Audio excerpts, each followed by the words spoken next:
25 नवंबर 2005 की ये वारदात है। उत्तर प्रदेश का ज़िला गाज़ीपुर होता है, उसका विधानसभा होती है मोहम्मदाबाद। विधायक होते हैं बीजेपी के कृष्णानंद राय। अपने काफ़िले के साथ एक कार्यक्रम में शामिल होने के लिए जा रहे थे। कुछ बदमाश उनको घेर लेते हैं, लगभग 500 गोलियां चलाते हैं। विधायक सहित 7 लोगों की घटनास्थल पर ही मौत हो जाती है। इससे पहले एक और घटना हुई थी 9 फरवरी 1997 को। ज़िला फर्रुखाबाद होता है, शहर अमृतपुर होता है और एक तिलक का कार्यक्रम था। तिलक के कार्यक्रम में शामिल होकर विधायक ब्रह्मदत्त द्विवेदी अपने ड्राइवर, अपने गनर के साथ जब जैसे ही गाड़ी में बैठते हैं, बाइक पर सवार होकर 4 शूटर आते हैं, ताबड़तोड़ गोलियां बरसाते हैं, विधायक को मौके पर ही मौत के घाट उतार देते हैं। ये दोनों मामले इतने ज़्यादा हाईलाइट होते हैं कि अगर गूगल पर सर्च करेंगे तो इनके संबंध में बहुत सारी जानकारियाँ आपको मिल जाएंगी। बीजेपी कृष्णानंद राय की हत्या जिसने की थी, उस व्यक्ति को हथियार दिलाने में एक व्यक्ति का नाम सामने आता है जिसका नाम होता है संजीव जीवा। उसे संजीव माहेश्वरी के नाम से भी जानते हैं। पश्चिम यूपी का बड़ा गैंगस्टर होता है। साथ ही जो बीजेपी का विधायक होता है ब्रह्मदत्त द्विवेदी, जिनको एक तिलक के कार्यक्रम से निकलने के दौरान ही गाड़ी में बैठते ही लगातार ताबड़तोड़ गोलियां बरसाई जाती हैं। 4 शूटर गोली मारते हैं। उन 4 शूटर में एक नाम आता है, वो नाम होता है संजीव जीवा का। आजकल एक नाम फिर से, यही नाम संजीव जीवा का बहुत तेज़ी के साथ सुर्खियों में है, वायरल हो रहा है। लोग इस नाम को जानना चाहते हैं। दरअसल ये नाम होता है लखनऊ के कोर्ट में जब एक व्यक्ति पर लगातार ताबड़तोड़ गोलियां बरसाई जा रही थी। मरने वाले का नाम संजीव जीवा ही होता है। उसको किसने गोली मारी, क्यों मारी, बहुत सारे सवाल हैं। आखिरकार ये क्या मामला है, इसी पर आज हम चर्चा करेंगे। आदाब, नमस्कार, सत श्री अकाल। मैं उस्मान सैफ़ी। आज की जो सच्ची घटना मैं आपको सुनाने जा रहा हूँ, ये सच्ची घटना है 7 जून 2023 की शाम लगभग 3:50 के आसपास। लखनऊ की अदालत होती है SC/ST कोर्ट की। सुनवाई कर रहे थे विशेष न्यायाधीश नरेंद्र कुमार। सुनवाई के लिए आवाज़ लगने वाली थी एक व्यक्ति का जिसका नाम होता है संजीव माहेश्वरी उर्फ जीवा। और जैसे ही संजीव माहेश्वरी उर्फ जीवा का नाम लिया जाता है, संजीव माहेश्वरी उर्फ जीवा जब अपने कटघरे में जाकर खड़े होने के लिए तैयार ही थे कि कुछ पुलिस वाले हैं, लोगों की भीड़ खड़ी हुई है। लोगों की भीड़ के बीच में एक वकील साहब खड़े हुए हैं। उन्होंने ब्लैक पैंट पहनी है, वाइट शर्ट पहनी है, ऊपर से कोट पहना हुआ है, कुछ हाथों में फाइलें लगी हुई हैं और उन्हीं फाइलों के बीच में से एक रिवॉल्वर निकलती है। और रिवॉल्वर निकलने के बाद कोई कुछ समझ नहीं पा रहा था। वो वकील साहब एक के बाद एक लगभग अपनी रिवॉल्वर में से 6 गोलियां उस व्यक्ति जिसका नाम होता है संजीव माहेश्वरी उर्फ जीवा, उसकी पीठ में मार देते हैं।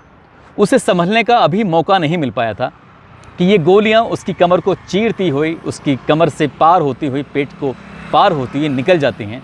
2 सिपाही खड़े हुए थे, 2 सिपाहियों को भी गोली लगती है। एक 16-17 महीने की एक लड़की थी, उसको भी गोली लग जाती है। जज साहब ये दृश्य अपनी आंखों से देख रहे थे। बड़ी संख्या में लोग ये दृश्य अपनी आंखों से देख रहे थे। जब गोलियां चल रही थीं तो हाहाकार मच जाता है, हड़कंप मच जाता है। हर कोई अपनी जान बचाने में लगा हुआ था। जज साहब जो बैठे हुए थे अपनी कुर्सी पर, वो भी अपनी जान बचाने की कोशिश कर रहे थे और जल्दी से वो अपने चैम्बर में उस चेयर के पीछे छिपने की कोशिश कर रहे थे। 5 मिनट तक लगातार गोलियां चल रही थी। पुलिस वाले क्या, वकील क्या, जो वहाँ पर और भी अपराधी थे वो क्या, सब के सब तमाशा देख रहे थे। और गोली चलते ही कुछ ही देर में ये दृश्य सोशल मीडिया पर वायरल होने लगता है। ये बताया जाता है कि पश्चिम यूपी का बड़ा गैंगस्टर, जिसका उत्तराखंड में, पश्चिम यूपी में, हरियाणा में, कई प्रदेशों में उसका बड़ा दबदबा, बड़ा बोलबाला रहा है, आज उसकी सरेआम कोर्ट में एक जज के सामने हत्या कर दी। फिर इस घटना को उस घटना से जोड़ा गया जो अभी पिछले महीने यानी कि अप्रैल के महीने में अतीक अहमद और उसके भाई अशरफ की जब मेडिकल परीक्षण कराने के लिए पुलिस लेके जा रही थी और तब ताबड़तोड़ गोलियां बरसाकर उसकी हत्या कर दी जाती है।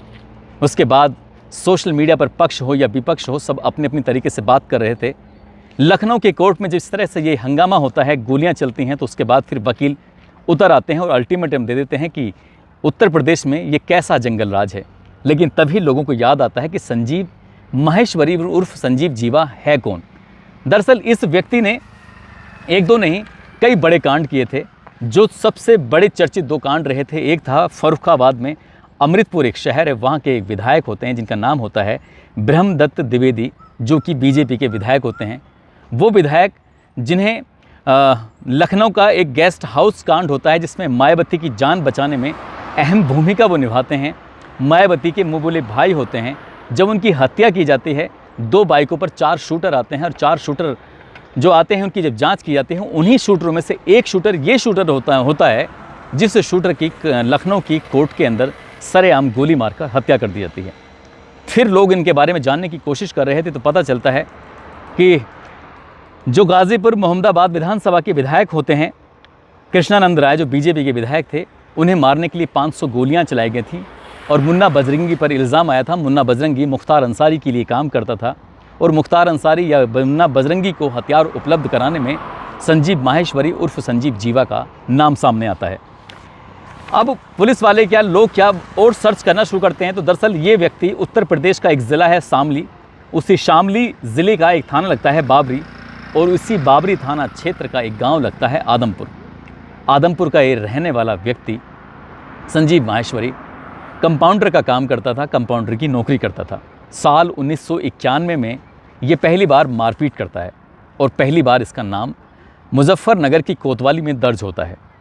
कंपाउंडर होते हुए इसने सबसे पहला यानी कि दूसरा अपराध कह सकते हैं इसे, इसने अपने ही उस मालिक का अपहरण कर लिया था जिसके अंडर में ये काम करता था, जिससे ये पगार लेता था, जिससे पैसे लेता था।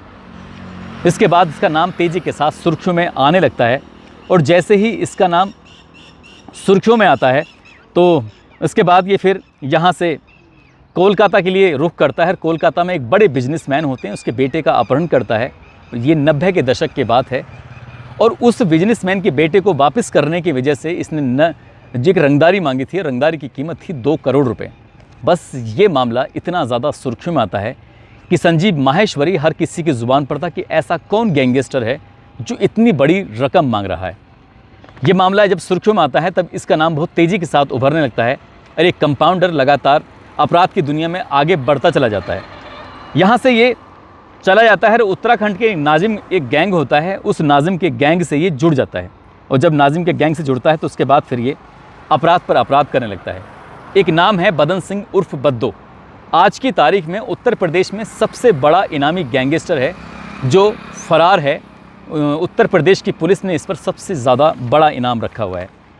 बदन सिंह बद्दो के साथ भी इसने काम किया। उसके बाद इसने रुख किया सत्येंद्र बरनाला गैंग से जुड़ा और वहाँ भी इसने लूट अपराध जैसी घटनाओं को इसने अंजाम देना शुरू कर दिया।